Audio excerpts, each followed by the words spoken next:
That does look dope. But it is a screen, right? So you'd have to have continuously interesting things to put on those screens to make it worth it. Nobody's gonna pay just to sit in there with the screens and just look at the screens. You gotta have interesting stuff to put on it. So what's the material that he's putting on these screens? That's probably why it's failing. It's much different than... Yo, what's up, guys? We got another video today. We're watching how the Las Vegas Sphere became a $2.3 billion failure. That's a lot to fail with. I'm not gonna lie to you. Now, how did it fail? I don't know. We're about to find out because our friend, the Business Circle, is about to tell us. So if you're interested in this video, go ahead and keep watching because we're about to get down and dirty. I love talking about business stuff. As a businessman myself, I find it very intriguing to see the different projects that people work on and how they build it and what the pieces are behind them and how it's received by people and what good it causes in the world or bad. So let's see. A billionaire cable TV mogul announces he's building the world's most expensive entertainment venue in Las Vegas. A giant sphere covered in LED screens that would revolutionize live. Or does it just cost a lot of money? What do you mean by expensive, buddy? Entertainment. The price tag? $1.2 billion. 5 years later, that same sphere had cost more than twice its original budget and was nowhere near becoming a profitable business. The Sphere is in the red right now. 18,000-seat music entertainment center with the big Sphere lost nearly $100 million. $100 million over the months of July, August, and September. First quarter is like, the Sphere was losing. First quarter, come on. You got to give it at least some time before you start ragging on it, right? Give it a year and then we'll see like what that numbers look like. Over $1 billion in operating costs. Its chief financial officer had resigned after just 5 weeks. Bro, what? What happened? Wait, screaming and yelling? He was yelling and screaming? What? What did they do? How did y'all fumble that bad? Why did y'all spend so much money? And industry analysts just to fumble. We're already calling its business model unsustainable. Now, the really interesting part isn't just about how much money it cost, but how a project that looked so revolutionary on paper became one of the most spectacular financial disasters in entertainment history. He is the James Dolan whisperer himself. Okay, so February 8th, 2018, James Dolan, the controversial billionaire who owns Madison Square Garden and the New York Knicks, unveils his most ambitious project yet. He wants to build a massive 366-foot tall sphere covered in 1.2 million LED lights. Inside, the world's largest LED screen wrapping around 18,600 seats with 167,000 speakers. That's the thing. It's like the biggest like movie theater, basically. Creating immersive sound you can feel in your chest. Is going to be amazing, something they've never ever experienced before, and I can't wait to see their faces when they see it. The pitch is incredible. This isn't just a venue, it's supposedly the future of entertainment. No wonder the budget is what it is. Construction starts in September 2018 with massive promises about creating 3,500 jobs. The future. Maybe it's just so far ahead of its time that it's not sustainable for like the amount of disposable income people have nowadays. But it is in Vegas, right? So I figure like a lot of people there would have the money to actually enjoy it. But why aren't they spending the money on it? Is it not good? Do they not show good stuff? It doesn't matter if you have a bunch of screens or you don't show anything good on it. Maybe I should get one of my future projects put on there. Maybe that'll increase its profitability. Transforming Las Vegas with everything looking perfect on this. Yo, I should hit up Manuel Godoy, the CEO of Black Sands, and tell him to put the Black Sands anime in the sphere. That might be dope. Surface until less than a year later. when the general contractor publicly disputes the budget and suggests it's actually closer to $1.7 billion. We are now learning the cost of the Madison Square Garden sphere is between $1.2 and $1.7 billion. MSG denies these claims at first, but then February 2020 brings a first official admission, with the budget jumping to $1.66 billion, a 38% increase that they try to explain away with vague corporate speak about guest enhancements. Then COVID hits and construction shuts down completely for 5 months, pushing the planned 2021 opening all the way to 2023, while the costs continue mounting every single day the project sits idle. When work finally resumes, something really strange happens that sends alarm bells ringing throughout the construction industry.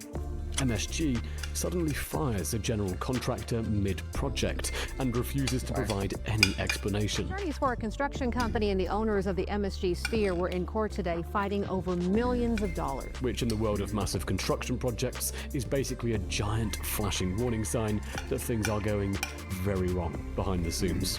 The cost keeps exploding as the months go by, reaching $2.18 billion by November 2022, and then finally hitting the staggering final number of $2.3 billion in May 2023, just months before the grand opening. That's literally double the original promise, more expensive than building an entire NFL stadium.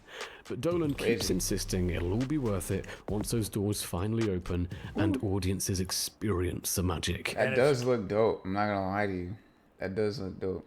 But it is a screen, right? So you'd have to have continuously interesting things to put on those screens to make it worth it. Nobody's gonna pay just to sit in there with the screens and just look at the screens. You gotta have interesting stuff to put on it. So what's the material that he's putting on these screens?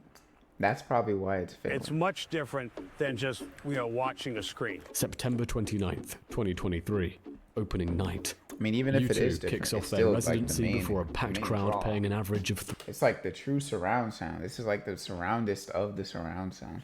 I also had popcorn today, just because I felt like having some popcorn. Plus, I need to I just felt like having some popcorn. Honestly, I just felt like having some popcorn. $391 per ticket, and the initial reviews are absolutely incredible. Rolling Stone calls it stunning. Oh, you can have a concert. The Guardian describes it as utterly astonishing, and the stock immediately jumps 17% as investors finally start believing in Dolan's vision. Then, the earning report drops. November 3rd, 2023. Just 5 weeks after that triumphant opening, the first quarterly earnings report drops like a bomb. Well, the Sphere lost nearly $100 million in its opening quarter. With an operating just the opening loss. Quarter, bro. That's like, bro, it's the opening quarter, but what do you expect? You expect it to be straight profit out the gate? Like, there's always like a little bit of a lag period before it like finds its footing. Of $98.4 million. Bro, I won't say always, but from what I've observed and like my own personal experience within doing business, there's usually been like a period of regression before profit.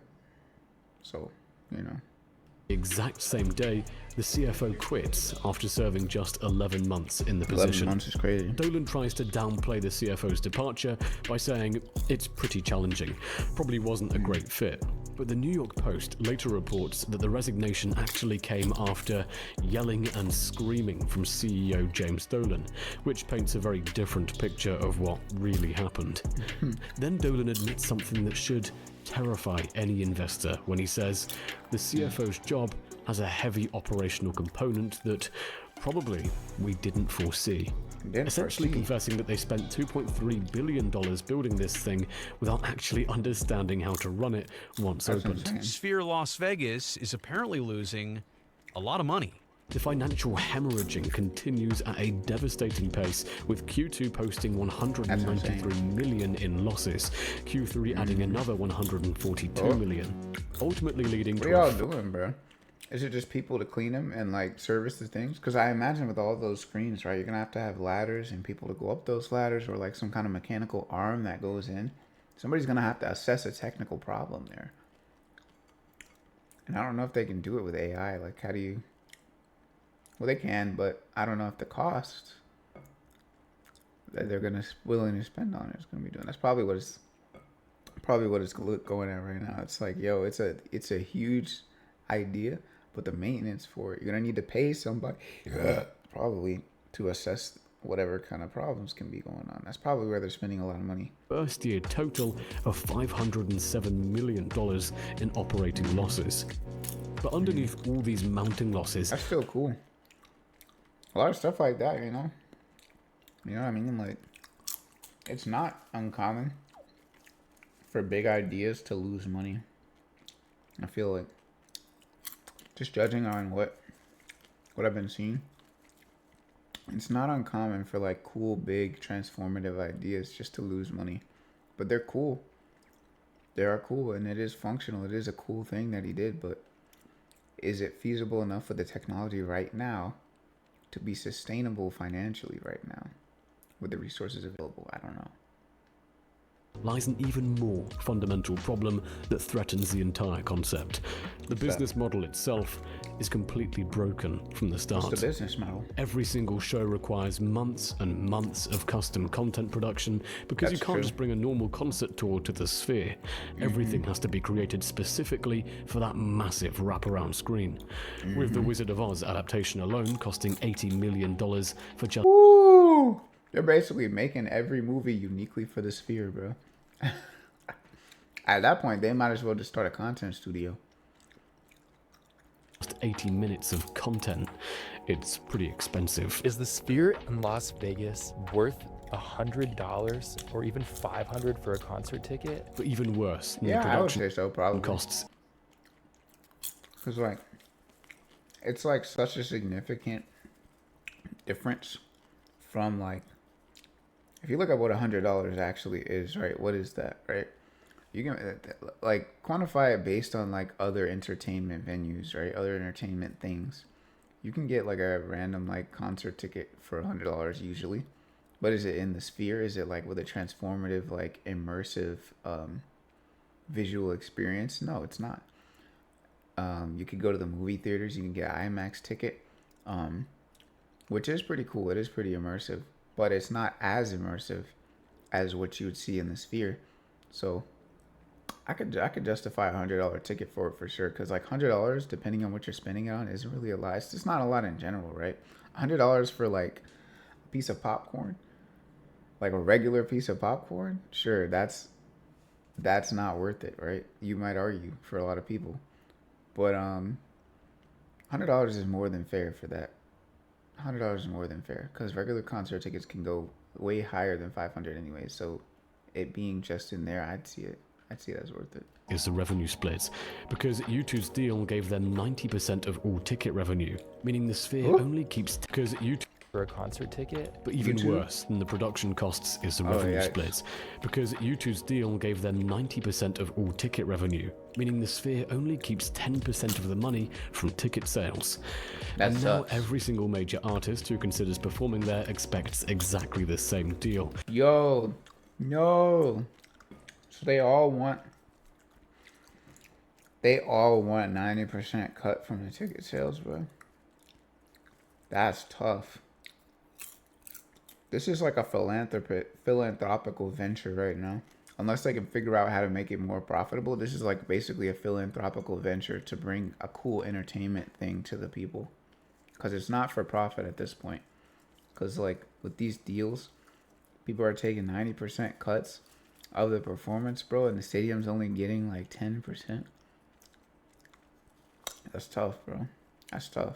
Because like the ticket sales themselves, unless you just get people like coming in performance, so unless you get so many performances that are coming in all the time, right, and people are like still doing it,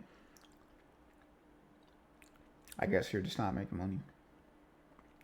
At that point, they got to double down on the performances they're bringing in there. They need quality content consistently. They need to sell that thing out consistently. I think that's where they're going to start seeing profit.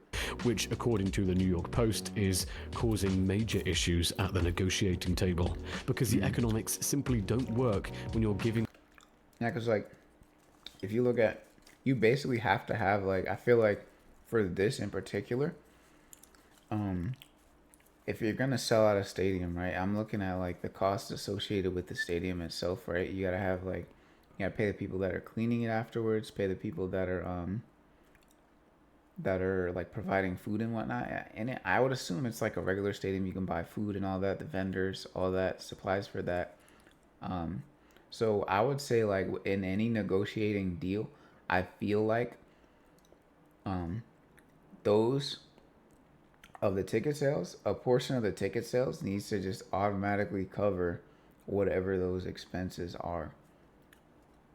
And then you can put on 10% if that's feasible for the profit. But away almost all your revenue.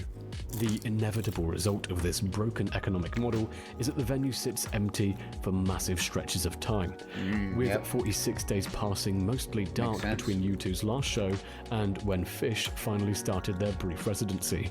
All those exciting rumors about majority artists coming to perform, Beyonce, Lady Gaga, Bon Jovi, turned out to be nothing but wishful thinking, as none of them ever materialized into actual bookings.